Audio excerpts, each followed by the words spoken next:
Robert Meyer. Welcome to Integration Love Story. And yeah, we're pleased to have you, and we are glad that you're here and you took time for this. But our listeners want to know, who are you and what do you do? And they also want to know, what is that light in the background? Yeah. Well, well, my name is Robert Meyer, and I am working professionally, I'm working as a solution architect, integration architect, application architect. I have different kind of architectural roles or areas that I'm working in. On a private note, I am father of three kids, two dogs, one wife, one house. Yeah, that's kind of my. That's And the light behind me is my kebab sign. I don't know if you can read kebab, but it's Okay. actually I can barely see it, but yeah, it says kebab there. Yeah. yeah, Now it's when a you say it, souvenir from Greece. You know, Okay. the okay. last night at Greece, I was like, oh, I don't have any souvenir. And then Okay. on the way home, I was like, oh my God, there is a kebab sign. I need to buy this. And my wife, she was like, no, no. Yeah, So you install it in your office, so only you can see it, and exactly. But the fun thing is, from our living room, yeah. we can actually see the kebab sign. So whenever we are watching, on the television, she's like, "Oh my God, I hate that kebab sign so much. I need to destroy it." But only I have the key to the office, so that's Good way. That's a good Security. one. That's not what yeah, we are talking about today, but okay, security is also a good thing. yeah. All right, but can you tell me us a little bit more about your experience in the integration area? What's your Mm. story and history in the integration area? Yeah. So basically, from a professional or professionally, I started as a web developer, Mm. and I started to study, computer science. And during that time, I got in touch with a company that focused on, the system integration area, Mm, and they, I had a discussion with them, and it actually became the first job, the first real job I had, where I had the opportunity to, develop, Nodinite, which is, mm, Ah, that a lot of people know, which is a product for, mm, integration maintenance. mm, mm, So that's actually the first step into the integration area. Yeah, that I took, mm, being, the first real developer of Nodinite. And mm, yeah, so that's where I came into Nodinite, or into integration. mm, And then in which I worked a couple of years, but then decided it would be nice to do something else. mm, So I started to work at a company that had 10,000 employees, where I had the opportunity to work with not just product developing, but also with different customers, different sizes of companies, mm, and had the opportunity to look into how we convert, business ideas, business challenges into integration solutions. mm, Also application solutions, but it was a lot of focus on, mm, integration. mm, So that was actually, I think, one of the best, parts in my professional life, where I had the opportunity to work with actually the business side, mhm, mm, and work with them closely to develop the integrations. mm. So and yeah, so that was basically is basically my story. I started to develop Nodinite, and then, and professionally, I came into as a consultant, Mm. and now it's a lot more about observability. Integration has become more mature, so for me, it's my field in which I'm evolving, or into which I'm, looking a lot into right now, is integration observability. Mm. but it's actually interesting because it seems like you have been watching integration from outside, and then you suddenly start to deep dive into the world of integration, Mm. different solutions, different businesses, and then going towards a new area where you actually started to go back and start to observe what's the integration from outside again. Mm. So Mm. it's interesting, but like during this journey, it must have been like ups and downs and going back and forth with solutions, learning Mm. curve that you have been going through. What Yes. is do you have like a memorable mistakes that you have been doing, and you would be it would be okay for you to share it with us? I Yeah, must not. I like mistakes. I think this is the only way that I learn new things. Yeah. So yeah. So Well, there are two memories. I think they are really like they're stuck in my head. And the first one is when I was responsible of installing BizTalk. Mm. Mm. Uh, I felt like, okay, there is something wrong with the firewall, so I shut down the or turned it on the firewall. So it was. Yeah. That's So strange. suddenly, I turned it on, and the remote desktop, suddenly stopped working, and I was like, oh, okay, that's fine. And yeah, that became actually quite the huge incident. Yeah. Um, and the second thing that that is more from an installation Yeah. point of view, when we Mhm. have the platform in place. But the second mistake I made, and that was before I even came into integration, that was when I was developing apps Mm. for huge companies on Facebook, when that was still a thing, right? So Mm. I designed a solution where you could win, different seats on something. I'm not going to go into detail here, Mm. but I designed it or I developed it in the wrong way. So there was only one person Mm. that actually kind of figured out that there was an issue. So he won the entire, all the seats. And I think there were like 120 seats available, and he was the one guy that got all of them because I made the mistake. So, and those are quite memorable because they actually caused a lot of, we had a lot of Yeah. discussions about it, but it made me really aware of, that things can really go down. And I think that is actually one of those moments are actually the moments that I think about a lot in Mm. my work right now when we're looking into observability. Mm. What Yeah. what did it give you? I mean, and what can you like not summarize, but more like when after the mistake did you actually understand that it was a big mistake, and what did you actually take from that? A lot of anxiety. No, no, it took with the when the app development Mm. happened. It yeah, I was quite young. Not that I'm old, but Mm. I was. It was like 15. I don't recall. It must be when yeah, it was when I was a student in computer science, my first year. Mm. Um, I didn't take it seriously. It Mm. was a couple of years later when I realized, okay, this cost a lot of money. Mm. Um, but so in the beginning, I didn't take it seriously. So that's Mm. yeah, that's one of the things that I took with me Mm. now a couple of years later is that uh, a mistake that I felt was this small in the moment Mm. can actually be that big for someone else, right? Because for Mm. me, it wasn't a big thing, right? Mm. It was actually in the database one Mm. issue where I had the unique ID. Mm. It was because it was one person could win everything, Mm. and that is actually one of the lessons I learned. One thing for me that is this small can be that big for someone else. Yeah.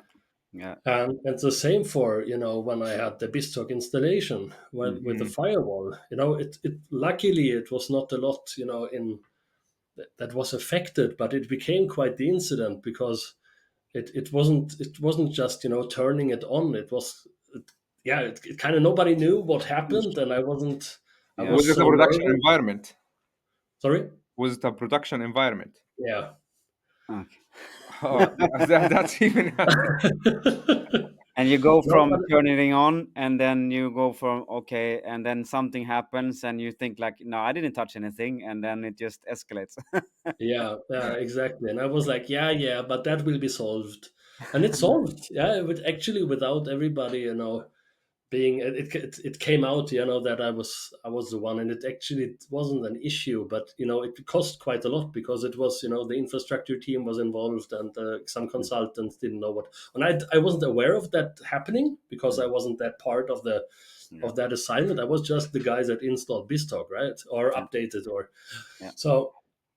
So yeah, and that also I didn't take it that seriously, No. Yeah. but it made me made me more aware again. Mm. Didn't I didn't take it seriously, but it became Yeah. that big, cost a lot of money, and that's why I feel that it's that I think lesson learned here is that the business point of view or Mm. the cost point of view or whatever you Yeah. call it is interesting to take into consideration when Mm. those mistakes happen, because mistakes happen, right? That's a Yeah. human factor, human thing here. Yeah. And that's why So I like that you are also mentioning the cost way of it. I'm interested lately on the like the cost side of things and Mm. the environmental, how this affects the environment and how this also affect your budgeting. And because now we are in when we are in mm, Azure on the cloud now working, there might be some small. It doesn't have to be a mistake. It can be something that you just said, I will turn this on now and max it to have some space to scale up Mm. something to maybe deploy something, and Mm. then mm, you suddenly end up with a really big bill, and you don't have a choice. You have to pay. Mm. Exactly. mm, So it's exactly. And someone is affected, definitely. You mm, you can feel like that you are so long, so far from the business perspective, and you feel like, as you said, kind of like that you really, I mean, it's not really a mistake that actually affects you, but it affects someone. And yeah. Mm, uh, yeah. but And I yeah. think that is important. That Mm. is, when you look into, for instance, in the field of observability, Mm. mm, that is, when we look into how should we, even in Azure, we think about scalability, right? So we Mm. need to know how we can load balance things, and we might have a Kubernetes cluster, and we need to have our Docker instances that Mm. where we have replicas, and that eventually, it comes down to cost, right? Mm. And without, the observability point of view on it, Mm. whether they are, metrics, logs, traces, or you looking onto, the portal or whatever you're looking Mm. into to get those cost metrics. Yeah. It's hard for you to even tune that. But Yeah. that I think is the most frustrating thing here. Yeah. We have a lot of technical, competency out Mm. there, a lot of great architects, Mm. but they don't care about cost. Mm. no. They just don't care, and they think, yeah, we need to have it, and we need to do this, and we need to do that, Mm. but they don't care about business, right? Mm. And that's something I have a really hard time to understand. Yeah, but you mentioned going. I mean, if I understood you correctly in the beginning, that you mentioned that you went from like web developer and then application developer, and now you're on in terms of like on the business side Mm, before you're actually where you are now. But what is that correct? First of all, like Hmm. the Yeah. yeah, mm, and but I mean, as you said, integrators sometimes is a bit far from the business because we are in the background and we're in the back end of things, and we really don't see, Hmm. if we don't want to see it, then we just see like flows of data. But how would you say is like, how do we take a step forward towards the business, and what would a positive thing be to actually be more involved in the business side? Uh, it's a hard thing because those are two questions, right? So Yeah. how do we get closer to business, and what's the Yeah. what's the upside to it? Mm. Well, closer to business, it takes confidence, Mm. yeah. and it takes a really good, the business needs to trust. It takes a lot of trust, Yeah. right? Mm. The business needs to understand what you are doing, Yeah. and that means that you need to invest time into understanding their business, Yeah. right? So it goes both ways, right? Yeah. Yeah. But the business is a lot. They don't usually have time, right? Mm. Like the way that you are maybe consultants, or Yeah. Yeah. Mm. architects, or maybe you are employed. Depends on your different heads, right? Mm. You don't have time for that neither, right? So Mm. No. it's a really hard thing to do. But I think that, earn trust, engage with the customer. It's a really tough question to answer. I Yeah. think it's a lot of confidence and a lot of trust. Once you earn the trust, Yeah. then it's great value that you can add by just being there, right? Yeah. So, and I think the upside would be that you would start to actually, create solutions based on the business needs without needing them to tell you. Yeah. You are proactively creating solutions they can use to be even more efficient, right? Yeah. So, and I think that is one of the frustrating things for the business side is they need to go to the integration team and tell them what to do, but Mm. the business sometimes needs someone telling them what to do. Yeah. Exactly. To and, understand. and I right mean, now, mm. I huh? don't think it's sometime. I think it's most of the time, because Mhm. if we say that consultants or you are an expert on specific field, then you would I think showing some interest on your clients or like their environment and what's that kind of their business, Mm. it just it will show the art, because the value you no one cares about how fast you write code or how Mm. bug free is your repo. It doesn't matter. Mm. Yeah. It's what it create, what it add for a value, and you need to be interested in that value. I Mm. think once you Yeah, are interested, it will solve a lot of problems, because you will exactly. you'll be wanting to learn. Yes, and I, And I also think that if you actually as a consultant, I mean, we discussed this a lot. If you're actually as a not that just only consultant, as an IT expert, IT architect, or whatever in a business, I mean, I think also if you actually gain the confidence, you gain like you always build solutions for the business perspective and bring value. You also get to build a lot of cool things. Yeah, I yeah, think so. yeah, definitely. And for instance, right now everybody is talking about AI, right? Mm. But mm, if you read between the lines, everybody wants to invest into AI, Mm. but at the same point of time, they don't want to invest because they don't know if it actually will create value, because they don't have the answer to, what they will end up with, what kind of solution they have. And I think there you have the possibility to really gain positions Mm. when you understand the domain, when you understand what they are doing, whether it is, creating trucks, cars, Mhm. they are creating websites or whatever. Mm. If you can give them a solution, like an AI solution, that adds value, Mm. then you're, the best. You're the best in yes, their world. yeah, you just hit the target there. Yeah. Yes, it's a they say it's a hype, and it's not gaining anything, because people are afraid to implement it, because they don't know. Mm. No one is asking them to Mm. implement something specific, Mm. and the companies doesn't know exactly where should I put that, where will it add value here. I mean, Yep. when in life are you sad about when someone actually tells you you need this, and if it will help you with that? It doesn't Exactly. matter if it's Yeah. Yeah, IT, and if you just Yeah. take Yeah. away a problem from someone and actually say, I solved your problem, and also I brought you a value to it. I Mm. will never be upset. Yeah, exactly, and that I think is yeah, that is applicable to everything, right? Like you Yeah. say, Robin, that is really like the way you should, even in sales, right? Where I had the opportunity to work as well. You don't, you need to talk about adding the value, right? I Mm. solved your problem. That's good. That you saved maybe a couple of bucks, Mm. but you even add value, which makes that you are earning hopefully some money. Yeah. Money. So that's, yeah, that's bottom line the best thing that you can do. Yeah. talking about the value and how you are like now approaching this Mm. line, Mm. and because if you are if to gain this knowledge that you are talking about now, you Mm. must have been going through some successful stories. Yeah, we talked about mistakes, but Yes, now flip flip the coin, coin. Yeah, flip the exactly. coin.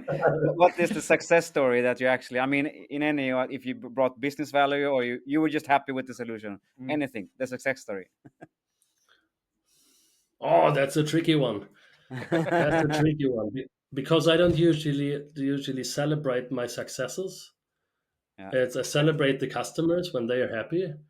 That's usually the way I see it, because I get my, my rush when I can see that I solve an issue. That's where I'm, really. But that's Um, really good. but Then that's it's maybe easier to search for the customer, where the customer was like saying, "Oh, we didn't know something that you created. That some the customer was Well, happy, and they didn't know that they needed but that." let's rephrase it then. When was the last time that you can remember that you actually felt very satisfied with solving an issue, or like, oh yes, it worked?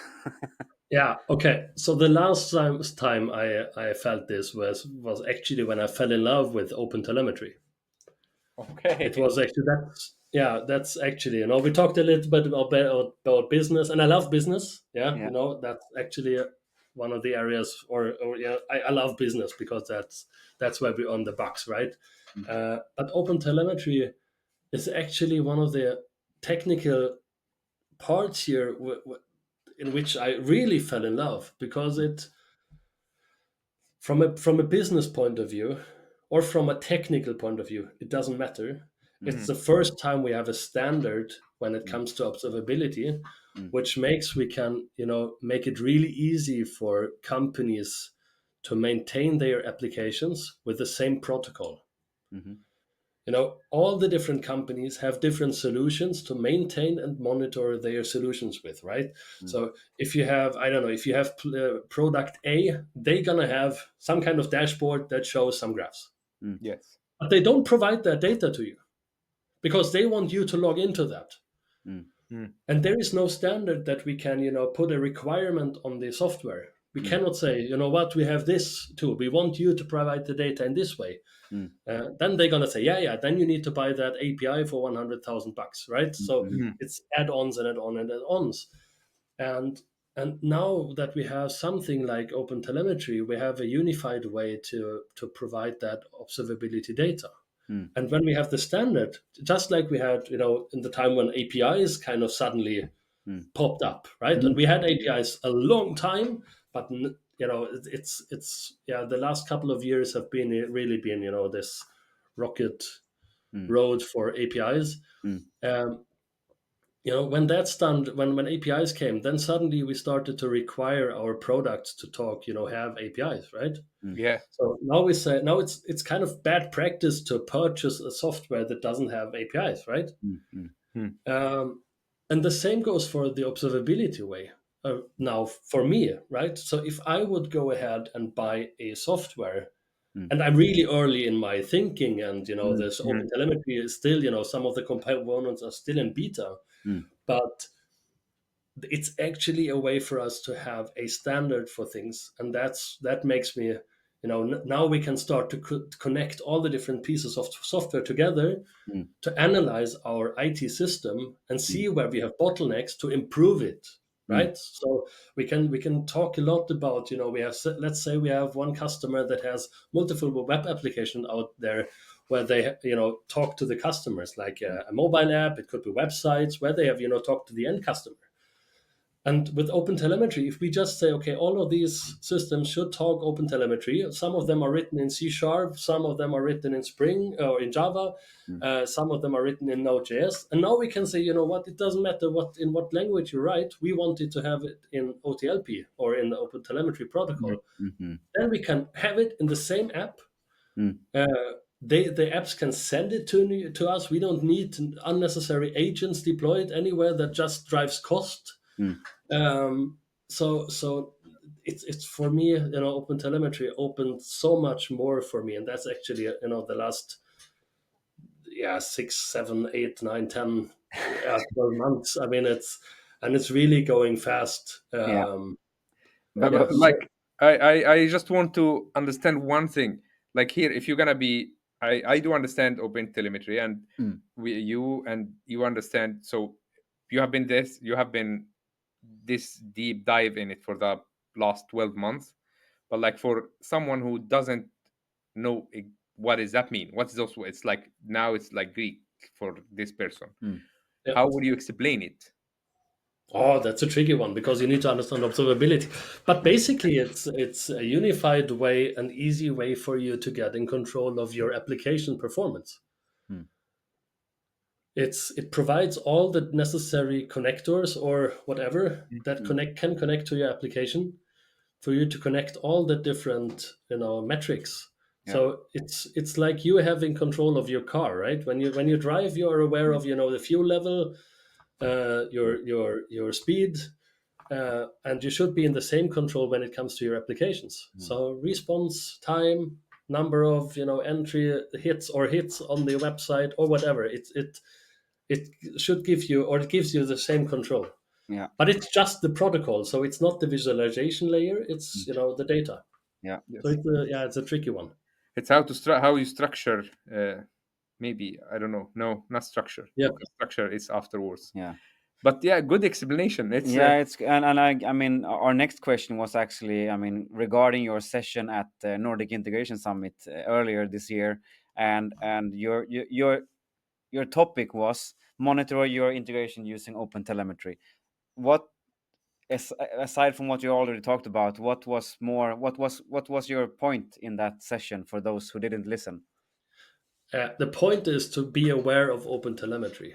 Mm. I think that is kind of my thing. I think the response has been great. I got the rating also afterwards, and it seemed like that people enjoyed my session, and also I talked to a lot of people, and for some it has been an eye opener.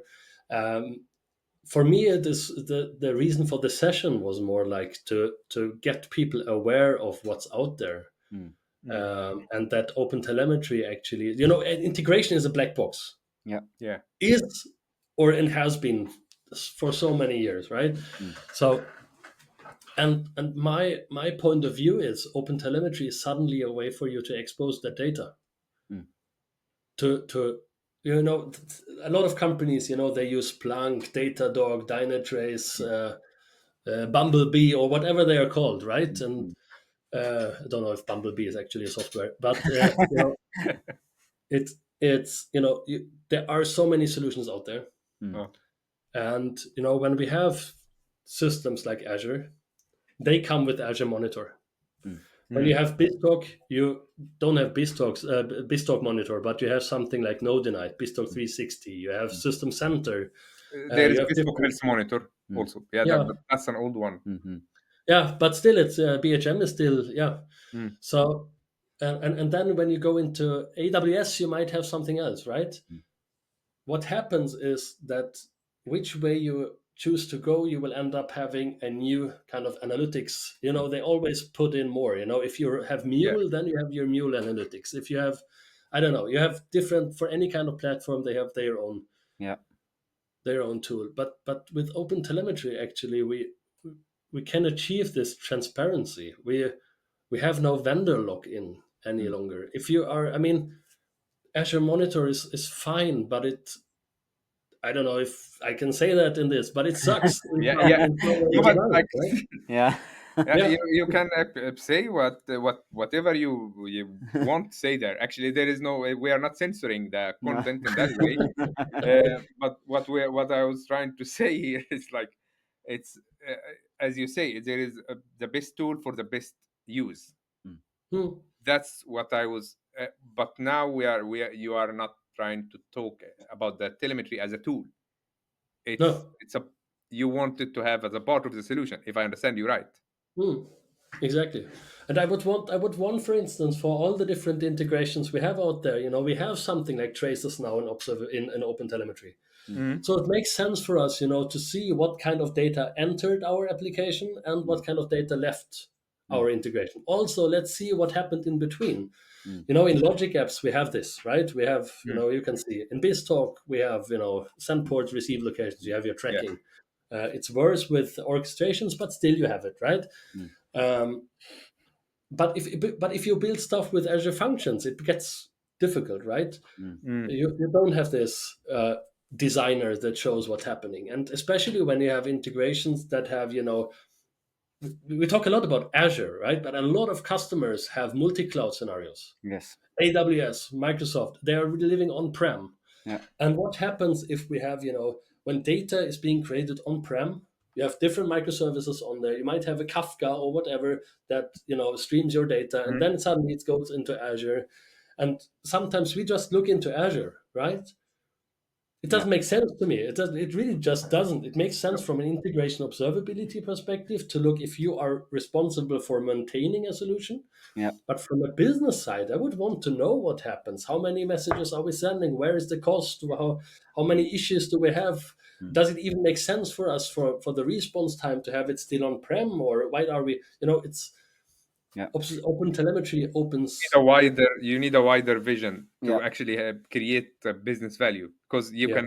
you cannot keep talking in low level in the No. Azure resource groups or And actually, those. and I like what you talked about transparency, and Mm. that's not an issue, but it's a challenge for us as integrators to actually open that black box and actually show people, because I mean I guess that anyone involved in integration has been somewhere involved with an issue where it's like, but I didn't do anything. The integration has been Hmm. running for ages, so nothing happened in integration, but still the business feel like, but Hmm. something is wrong.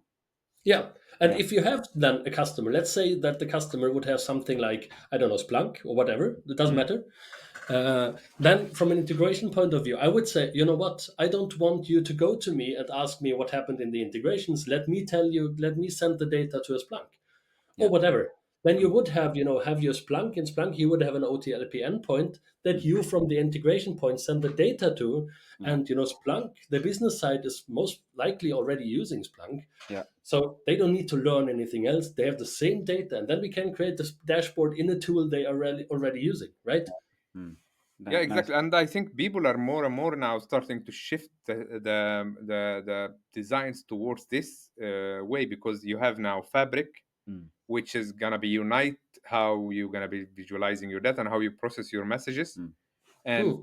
that will maybe be the opener for, like, it will need to be fed with data. And Yeah. I think if we started to create those what do you call it, points that in our designs, Mm. and send those data, Mm. Yep. then it can be unite somewhere. Yeah. And Yeah. I guess that the business no longer, and maybe they had never had, accepts like the black box thing, that no, they don't accept that stuff just No. don't work. it's not magic anymore. No, No. No nice. one is getting impressed. No, We no, need to no one's impress them getting in other impressed. ways. Yeah. Yeah. No. And I think from a professional point of view, I wouldn't even aim for something lower. No. Because from an integration perspective, we are aware that integration is a black box, right? Yeah. Yeah. So we Yeah. shouldn't even, allow us to create black boxes, right? No. Exactly. No. Exactly. You should. So, Yeah. and that should be something in the offering for the, for the customers, that what, we don't build black boxes. We Mm. want you to be part of it. Mm. You should be the one that is in control. We just provide, the functionality and Yeah. the, That's the solution. data. Mm. Yeah. But from 100%. as now Ahmed talked about, from one who don't know what open telemetry is and everything, but where should one start if we want to dig more into this and become as interested as you are? Where do we start? That's a tricky one, because the technology isn't there. For instance, if you are in Microsoft Azure, it's very, we just have, now Azure Functions Mm. Mm. support Aspire, as we have learned yesterday.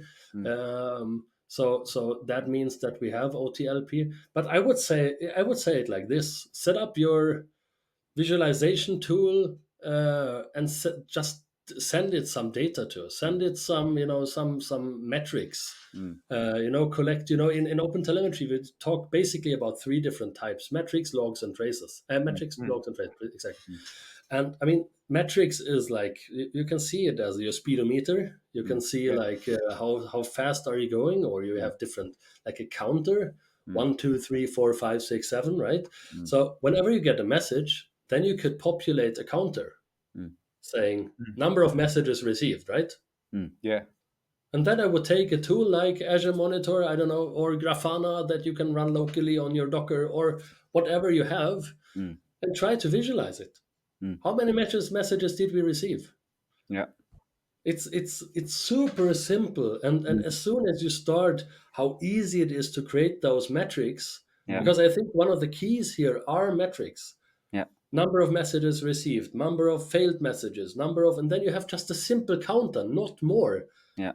And you add it and you visualize it and you have your graph, and then you can see how many messages did we receive a day, and then you can, Yeah. it doesn't need to be more complex, because a No. lot of people take it the complexity is always up here when they Yeah. start.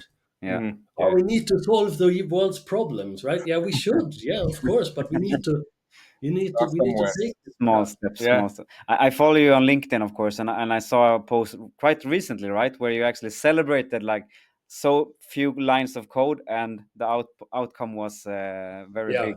Mm. So Yeah, that's actually one of the things I celebrate. It's, well, Yes.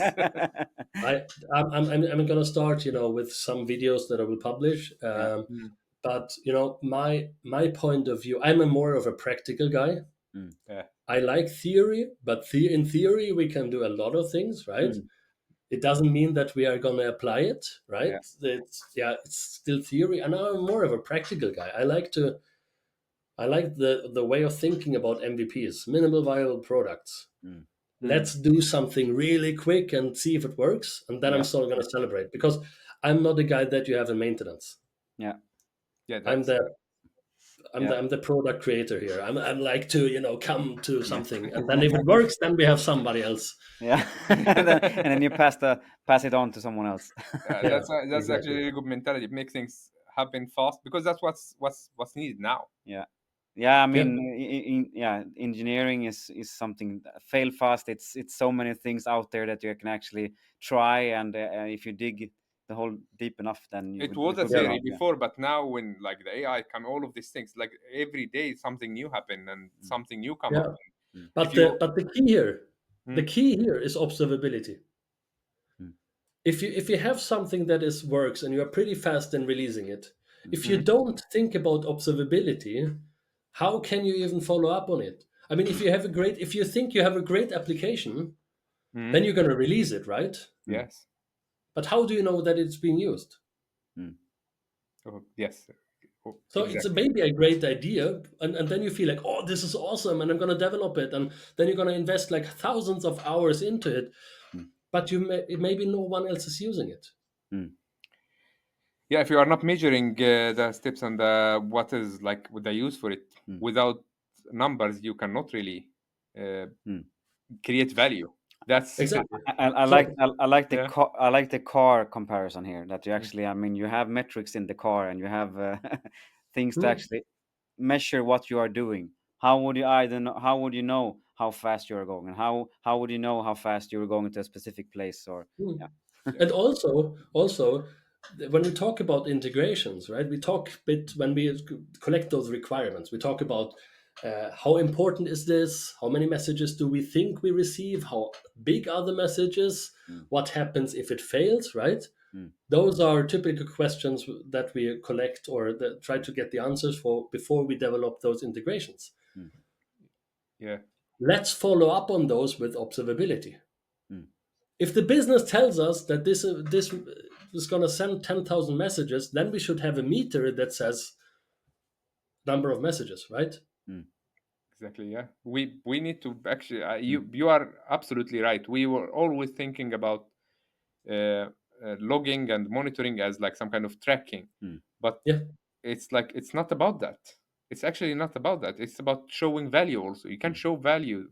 yeah, mm, yeah. And I mean, tracking isn't worth anything if you don't use it, right? mm. So, No. Yeah. and also some of the tools out there. That's also one of the things I like with Open Telemetry is a lot of tools out there are focusing on that you're paying as you go, right?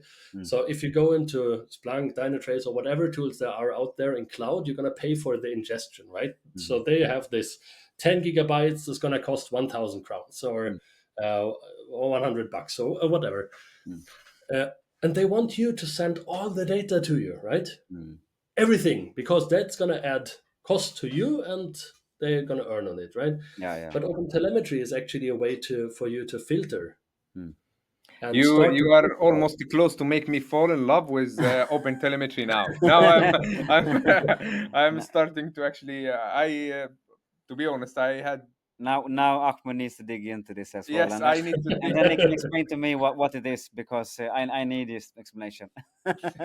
Now, all jokes aside, but I feel like where you were going, I feel like that we're going to the actual podcast name session or the topic, and it's we talked about it in somehow, but the integration love story is this session now, this topic now. And do you have any like story where you actually felt like this was the moment, or this was one moment where I actually felt like integration, I fell in love, or you just felt like this was a small crush With integration, with yes integration? that's a tricky one as well, but Yeah. it's when I realized that I can replace systems without, in the beginning it was like, okay, we're going to build those integrations, Mm, mm, and that was just like, let's do it. But when I realized that, in, if you have the right integration strategy, mm, mm, then you can feed multiple systems. mm, Maybe not right now, but it's a way for you to subscribe or send the same data to others. mm, And that, yeah, when I started to work with a company that pushed out social on social media. So mm, when we had something that, something like a Git commit or something, Mm. Yeah. like some kind of event, which we pushed into, Facebook. Mm. Mm. And when it was time to go into, LinkedIn, Mm. then we needed to create, a direct connection from the application, Mm. because that Mm. was point to point integrations. Mm. And that was like the moment where I realized, yeah, that's the beauty of it, Mm. to be able to decouple and, or not let our applications basically know where they are sending data to in the end. Mm. That's my kind of it. Yeah. They're sending data somewhere, and whoever picks it up, and you can also add subscribers where Yeah. whenever. Yeah, Yeah, yeah. I can choose who I want to listen and who I want to start work with, and tomorrow we can stop listening to each other, and then I can just start and use a new system. I really like your metaphor there. Yeah. You can it's a more, you have more power in your hand when you are using the right integration, Mm. because Mm. you can just simply say I switch this to this system Yeah. Mm. without doing like, yeah, it's We actually, I'm not gonna talk about my love story since this is your episode, but I have a similar one where actually one thing happened. I mean, not happened, but it is just the requirements changed mid project, and I was so glad that the strategy Mm. was like having a topic where we could actually Yeah. mm, to Yeah. spread this. Yeah, I just, yeah, it's no problem. I'm just gonna add as a subscriber, no problem. And Exactly. I felt that felt like magic in when I talked about it in the meeting where it actually happened. Was like, really? Is it just that? Yeah, no yes, Mm. problem. it works.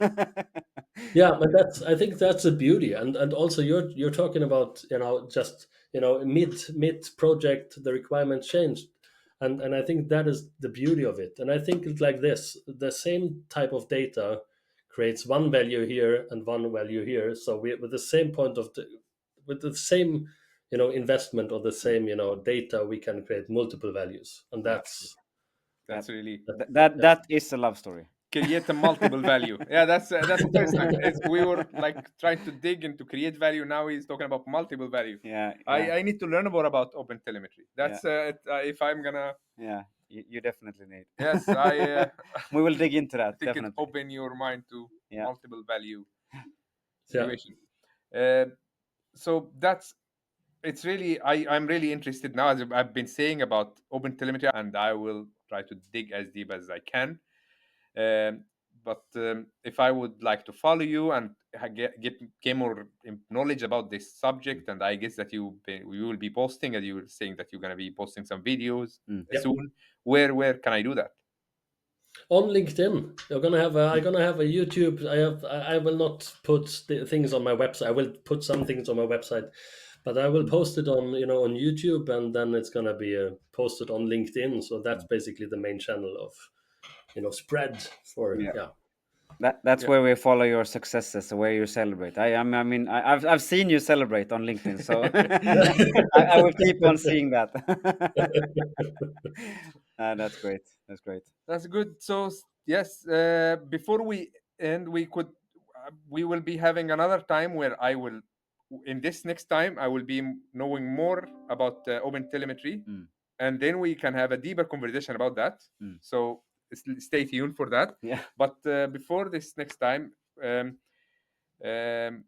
if you we have guests, this is our last like theme or question. It's not actually a question. We will ask you to ask questions. Yeah. So we have guests, and the guest after you will be expecting questions from you, Hmm. and we would like you to just, what would you like to know? We usually interview and have integrators as our guests, so Mm. it will be an integrator. Mm. Hmm. Uh, so from your point of view, what would you like to ask? When do you start with using OpenTelemetry? That's Ah. I guess uh, that What is your roadmap for open yeah. telemetry? And the reason for this is it's very, very basic. It's Mm. I know that from a technology point of view, we are still not there. There are tools. I mean, Azure Monitor doesn't even have OTLP, right? Mm. There yeah. are a lot of systems that have OTLP, but there is no reason to wait. There is Mm. no reason to wait. And I feel it's like Mm. from a professional point of view, go ahead and start using Open Telemetry, because if not, Mm. the train goes. Yeah. So Yeah. go start use it, because even Microsoft is pushing with it, Aspire. It's built Mm. in. Yeah. Mm. Yeah. Yes, So that's true. so the next one is gonna have to answer, when will you start using Open Telemetry? Yeah, Yeah. That's a great that's question. that's a great, and it's, I think, as integrators, we need to maybe start pay more attention to that. Definitely, definitely. So yeah, Robert, Yeah. we're very glad that you were here, and we're glad for everything that you shared with us today. And I'm sure, as Ahmed said, that we want you back in this podcast. So I will thank be you so much, back Robert. then. And Yeah. yeah, we will be back. Yeah. No, but thank you so much, Robert, Yeah. for your time and Thank, for your sharing. It's very great to have you here. Thank you. yeah. Thank you. Great being here.